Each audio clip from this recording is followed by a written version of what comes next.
January 17, 1945. Dawn breaks over Reims, northeastern France. The air inside the stone-walled Shadow is cold, still thick with tobacco smoke from the night before. German Oberst Friedrich von Hartmann stands by a frost-covered window, watching the sky. Outside, the wind tears through bare trees, bending them nearly horizontal. Rain lashes against the glass in violent sheets. The cultural roots of this divergence ran deep. Germany, for all its technological prowess, remained spiritually connected to the old European order, a world where nature commanded deference, where man's place was to master his craft within boundaries set by God and earth. The German aviator was a Wagnerian figure, heroic, individual, fated. He flew alone or in small formations. His victories were one object more than any other, came to symbolize this realization for German prisoners of war: the sea ration. The sea ration was a standardized American combat meal, packed in small tin cans, designed to provide complete nutrition in the field. It contained meat, bread, dessert, cigarettes, matches, and even toilet paper. It was compact, durable, and produced in quantities so vast. Mission was considered a success. The refineries were hit. Production was disrupted.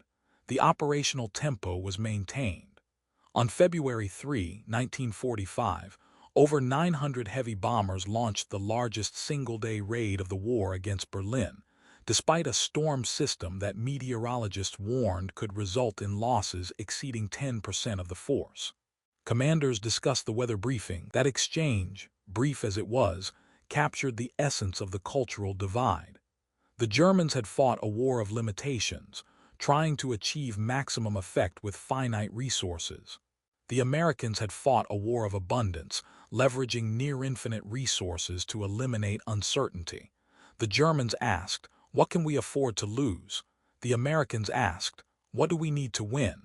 The answers led to that it produced prosperity, that it could afford to care for its soldiers even in the midst of total war. And if the system could do that, then perhaps it really was worth defending. Perhaps it really was superior. The Germans had no equivalent. They had duty, honor, sacrifice, but these were abstractions, divorced from lived experience. A German soldier ate potato soup and wore a threadbare uniform, complex, so deeply integrated into the fabric of their society that stopping it, even briefly, would have caused more disruption than pressing forward. The momentum was self-sustaining. The crews flew because the logistics brought them fuel and bombs. The logistics operated because factories produced supplies. The factories ran because workers believed in the cause. The workers believed